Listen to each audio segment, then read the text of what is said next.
This fun fact may make you go, "Gorsh." Disney's beloved character Goofy is not, as many fans believe, a dog like his trusty pal Pluto, Mickey Mouse's loyal pet hound. Nor is Goofy a cow, like his girlfriend Clarabelle.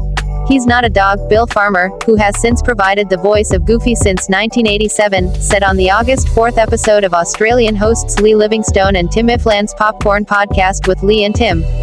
But he's a canine. So it's kind of like a wolf is not a dog but it's a canine. Same thing. Goofus canis, that's what he is. The 71-year-old continued jokingly, or he's a mog. Barker has made similar comments in past years. In 2021, in response to a fan debate on the matter, he tweeted, "Goofy is certainly not a cow. Neither is he a dog." The actor also said in 2020 that Goofy was not a dog.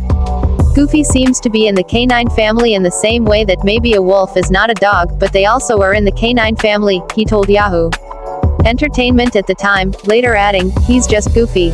He was later redrawn to look younger, and according to the Disney Parks official blog, he later appeared in newspaper comic strips as Dippy Dog, which rhymes with that animal he definitely isn't. His name officially became Goofy in 1939 with the release of the film Goofy and Wilbur, the blog noted. Nome Galai, wire image. He was later redrawn to look younger, and according to the Disney Parks official blog, he later appeared in newspaper comic strips as Dippy Dog, which rhymes with that animal he definitely isn't. His name officially became Goofy in 1939 with the release of the film Goofy and Wilbur, the blog noted. Farmer made his debut as the voice of Goofy in the cartoon Disney's Doggone Valentine, a special that aired during the holiday in February 1987. Over the next few decades, Farmer went on to reprise the role in projects such as the hit 1995 animated film A Goofy Movie and video games such as Disney Dreamlight Valley, in addition to numerous TV episodes. The actor currently portrays Goofy in the ongoing Disney preschool-aged series Mickey Mouse Funhouse and is set to reprise the role in a reboot of similar show Mickey Mouse Clubhouse, which is due to premiere 2025. In addition to his voiceover work, Farmer, who has also voiced Pluto on screen since 1990, hosts the Disney Plus docuseries It's a Dog's Life, which focuses on working dogs. "I've done probably close to 3,000 or 4,000 different projects for Disney over the last 33 years as Goofy and Pluto," the actor said in a video shared on the streaming platform's YouTube page in 2020. "It made me think, well, I love dogs. There's probably got to be a lot of dog people out there that would love to find out about working dogs and what they do." Watch on for magical facts about your favorite Disney films, one of which features a cameo from Goofy. Snow White and the Seven Dwarfs. 1. Mirror, mirror, on the wall, just how far did Walt Disney go to make this 1937 film the fairest of them all? Miles. Having initially seen a silent film version of the fairy tale as a teen, he made it his mission to put out the first feature-length animated film in U.S. history. When the budget for the 3-year process ballooned to $1.5 million, he mortgaged his home to finance the production. 2. Sneezy was actually a last-minute substitution for another dwarf. Others that were conceptualized and drawn, but ultimately cut include Snoopy, Blabby, Dizzy, Graceful, Hotsy, Jumpy and Biggie Wiggy. 3. When Walt received an honorary Oscar for the film in 1939, it was designed as one standard statuette surrounded by 7 miniature ones. 4. Respect the Glow Up, the 1941 tale of an elephant who grew to appreciate the uniqueness of his oversized ears based on the 36-page book Dumbo the Flying Elephant, almost landed the cover of Time with Dumbo slated to be honored as Mammal of the Year. But after the attack on Pearl Harbor, editors decided to shift course. 5. Long before Taylor Swift, Walt was king of the Easter eggs. WDP Circus, Where Dumbo Lands, is a rather obvious acronym for Walt Disney Productions. 6. At just 64 minutes, it's one of Disney's shortest feature films, and thanks to ongoing war efforts, the budget was compressed as well, totaling just $812,000. Bambi. 7. Those horrified by the decades-old spoiler alert. Early death of Bambi's mother aren't alone. Diane Disney complained to her dad about the inclusion only to be told he was following the narration of the book Bambi, A Life in the Woods. In response, she pointed out the liberties he'd taken in the past. 8. To get the life story of a fawn just right, animators watched nature films, took field trips to the Los Angeles Zoo, studied the movements of 2 deer donated to the studio and, in the biggest show of commitment, observed the decomposition of a dead deer. 9. After accepting what would be the role of his lifetime at age 6, Donnie Dunnigan, the voice of Bambi, went on to join the Marines and serve in the Vietnam War.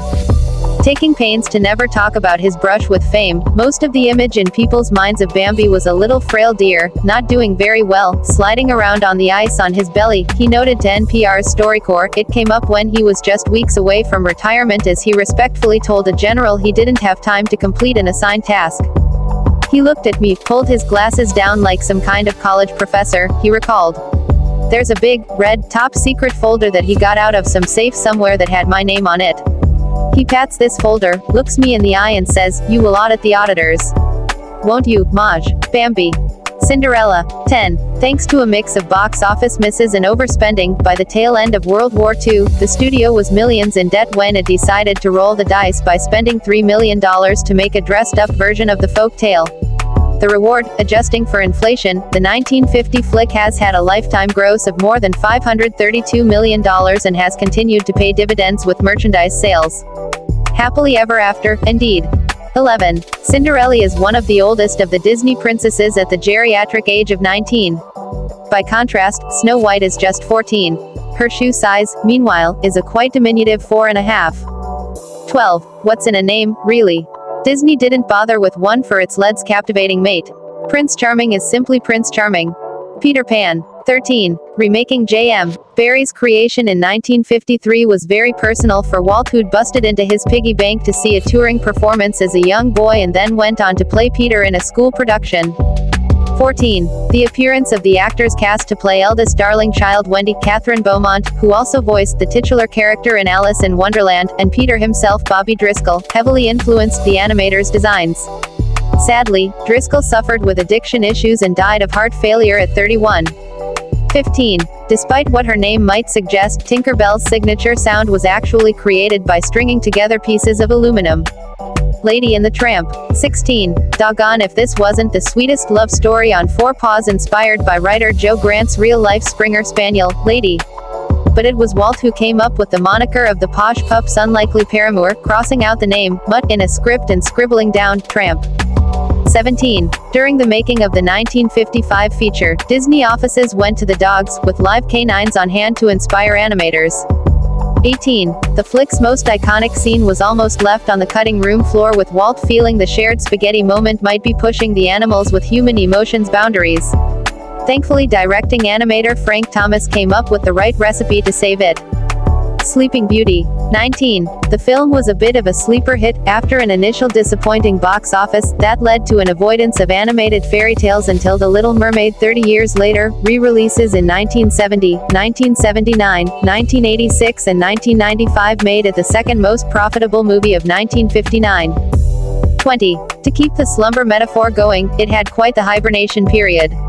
Initially conceived back in 1951, the painstakingly stylized drawings thought to differentiate it from that other Disney princess film, Cinderella, and Walt's insistence that each frame be a work of art meant it took years to bring the 17th-century Charles Perrault fairy tale to theaters.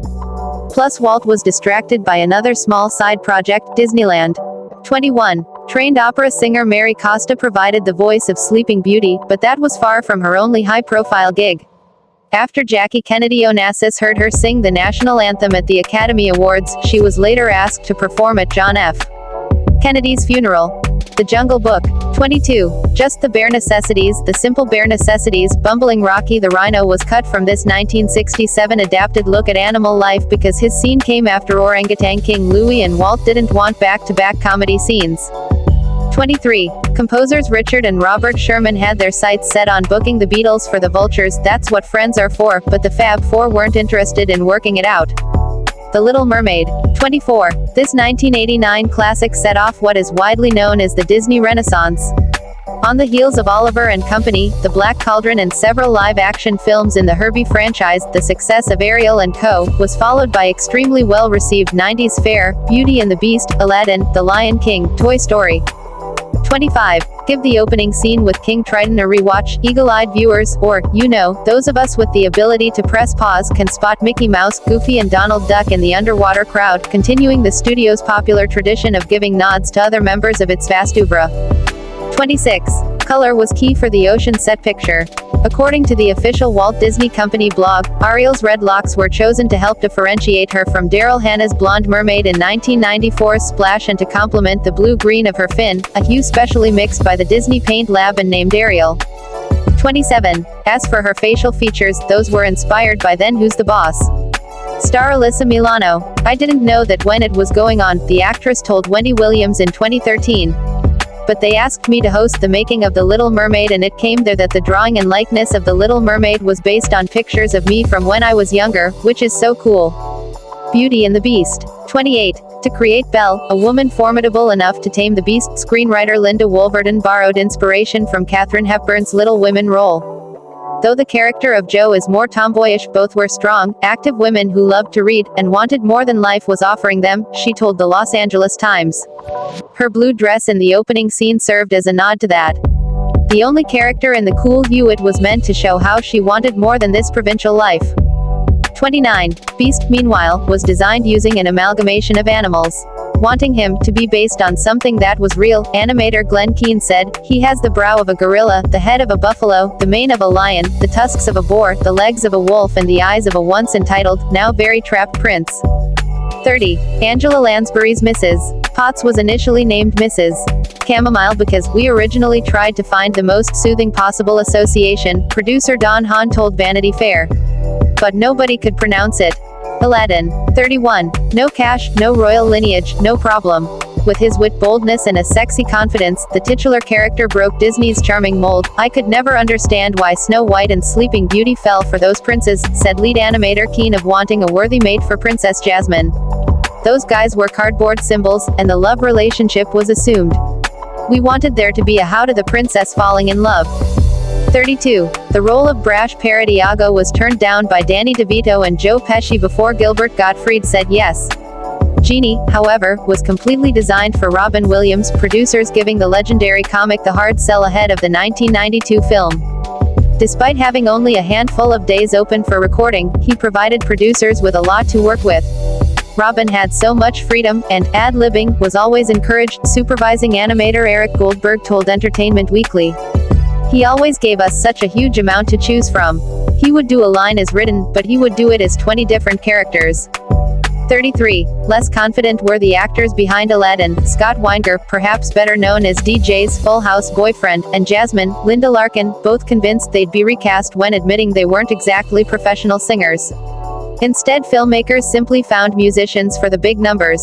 The Lion King. 34. The first Disney animated feature not to be based on a book or fairy tale, it went into production at the same time as Pocahontas, the 1995 film very loosely borrowing from the biography of the real-life Native American woman.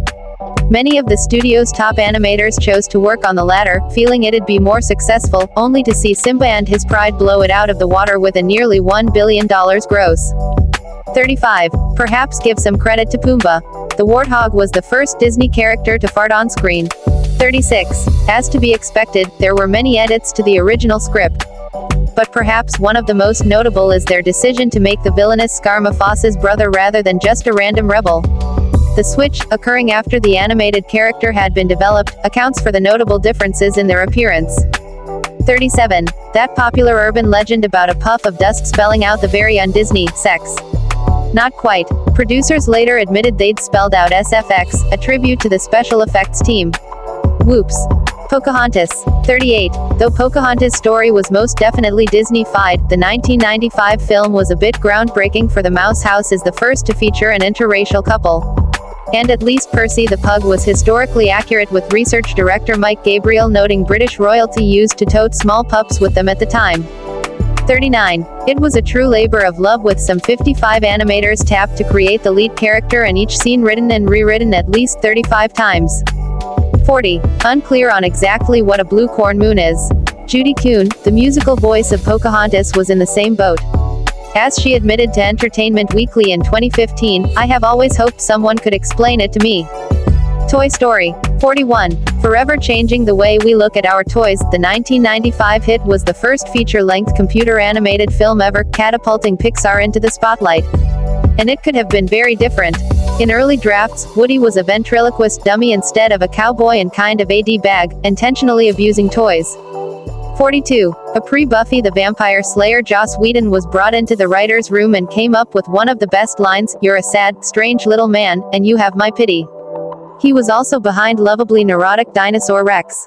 43. Tom Hanks has a friend and brother Jim, who provides the voice for all Woody merchandise when the Oscar winner is otherwise entangled. "There are so many computer games and video things," he explained on The Graham Norton Show, "and Jim just works on those all year long."